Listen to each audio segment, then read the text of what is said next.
Olá, prosseguindo na nossa série de estudos doutrinários baseados na Palavra de Deus, chegamos hoje num estudo que nos diz respeito particularmente. Vamos falar de nós mesmos, vamos falar da criação do homem. Depois de vermos a revelação de Deus na sua palavra, a sua revelação pessoal, triuna, constituída de Pai, Filho e Espírito Santo, nós podemos ver agora nesse relato da Palavra de Deus, que se encontra no primeiro livro da Bíblia, escrito por Moisés, o Gênesis, a descrição da decisão do homem de fazermos a sua imagem e semelhança. Vamos ler rapidamente esse texto para lembrarmos-nos melhor. Também disse Deus: façamos o homem à nossa imagem, conforme a nossa semelhança. No versículo 27 ele diz: criou Deus, pois, o homem à sua imagem. A imagem de Deus o criou. Homem e mulher os criou.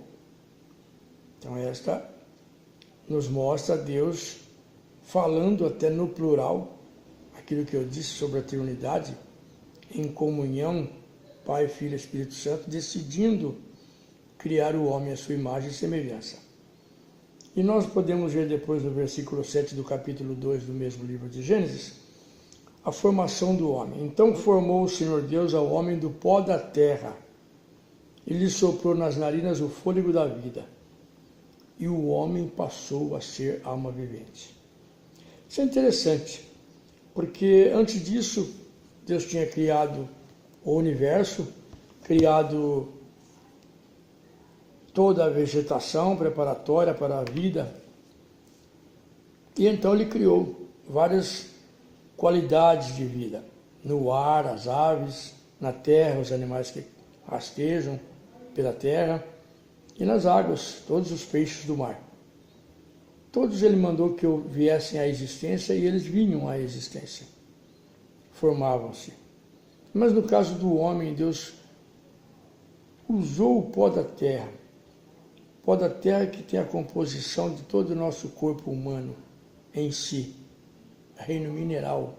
Ele transformou isso num corpo animal, fez o homem. E depois ele soprou nas narinas do homem o fôlego da vida. Peculiarmente, no homem Deus sopra a sua própria vida dentro do homem. E aquilo que passou a existir dentro do homem era parte de Deus, era o próprio Espírito de Deus sendo soprado para dentro daquele corpo inerte. E esse corpo passou a ter vida. E esse corpo, diferentemente dos outros, ele pôde entender as coisas que estavam criadas, assumi-las como sua posse, já que Deus determinou que ele tomasse conta de tudo. Ele seria o grande mordomo da criação, tomando conta de todas as coisas na terra. Deus delegou ao homem essa faculdade. E, acima de tudo, deu ao homem a capacidade de discernir as questões do tempo e do espaço. Pôde entender quem era seu Criador, conversar com o seu Criador e aprender tudo aquilo que para ele era novidade. E o homem, então, passou a ser uma alma vivente, em comunhão com o seu Deus, que era o ideal que Deus tinha para a criação do homem. Mas o homem, nesse caso do sopro da vida no homem, nos revela que ele tinha alguma coisa diferente dos outros seres viventes. E nós podemos encontrar o apóstolo Paulo já falando da composição deste homem, na carta que ele escreveu aos Tessalonicenses, capítulo 5, 23, em que ele diz: o mesmo Deus da paz vos santifique, e o vosso espírito, corpo e alma sejam conservados íntegros para a vinda do nosso Senhor Jesus Cristo. Então a gente percebe aqui que Paulo, inspirado por Deus e já em comunhão com o seu Deus, reintegrado à comunhão com Deus após aceitar Jesus Cristo como o seu Salvador, ele está nos revelando pela palavra de Deus que o homem tem 3 composições no seu corpo, assim como Deus, trino, o homem também é trino, corpo, alma e espírito.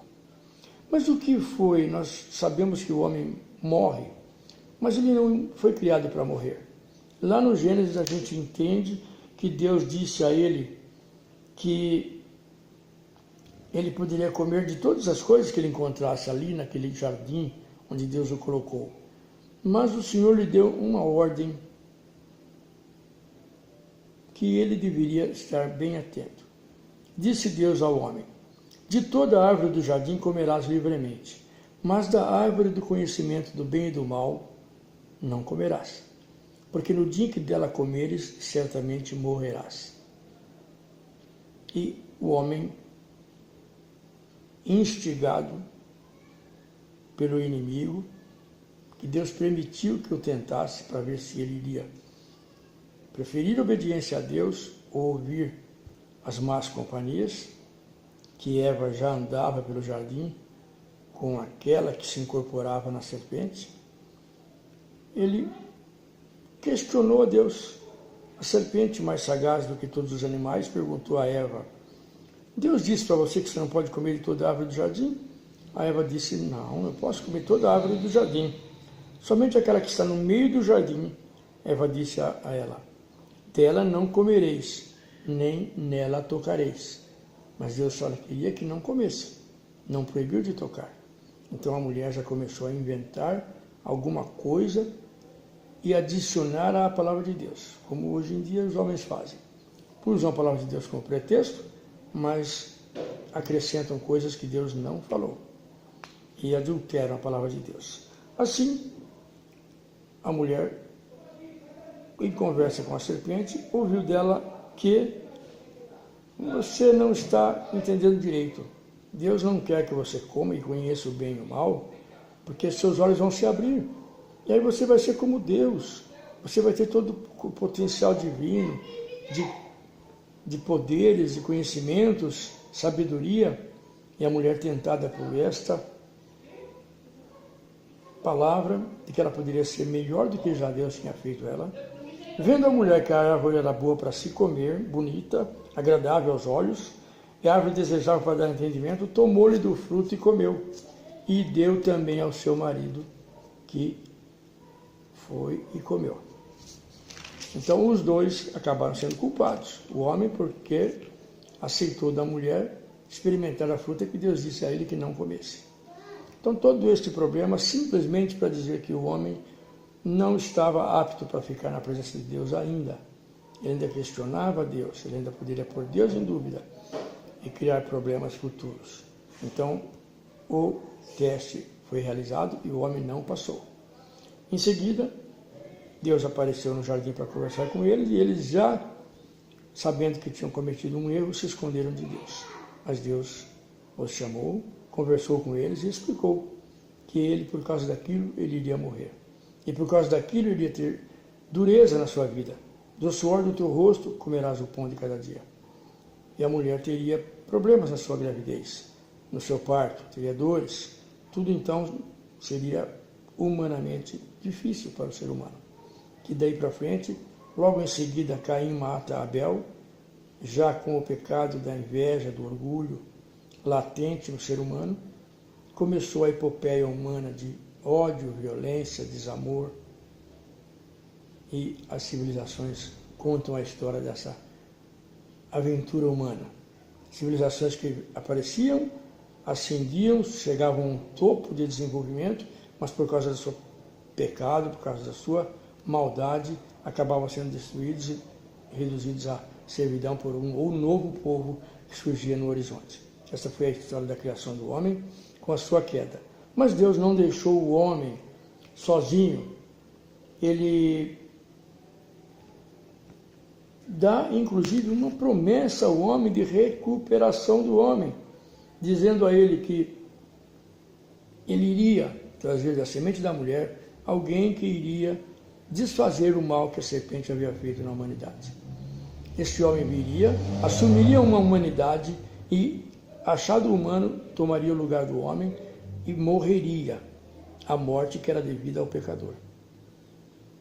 Então ele cumpria assim a justiça de Deus. E em seguida, o homem tinha que aceitar esta morte no seu lugar, para que ele próprio não morresse. E morrendo, entrasse em juízo com Deus. Daí a história do homem é acreditar que Deus iria mandar o Salvador. E depois que mandou o Salvador, acreditar que esse Salvador era suficiente para salvá-lo dos seus pecados. E não deixar que ele morresse eternamente separado de Deus. E o homem passou a ter esta crença, esta fé. E o homem, o que morreu no homem? O homem não morreu imediatamente. Ele continuou conversando com Deus. Essa conversa, essa comunhão foi rareando até que o homem não tinha mais condições de chegar à presença de Deus com toda a carga de pecados.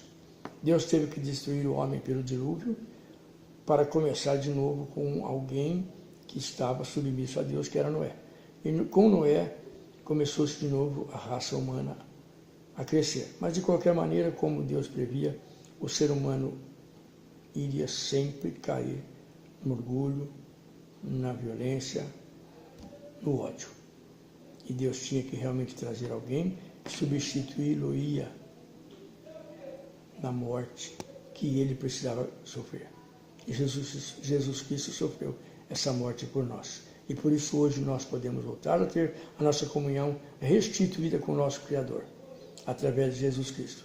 Jesus Cristo é o elo que nos liga ao nosso Pai e nos faz de novo sermos corpo, alma e espírito, porque o homem natural é aquele que não tem mais o espírito, que está morto nele, por causa dos delitos e pecados, como nos ensina Paulo em Efésios.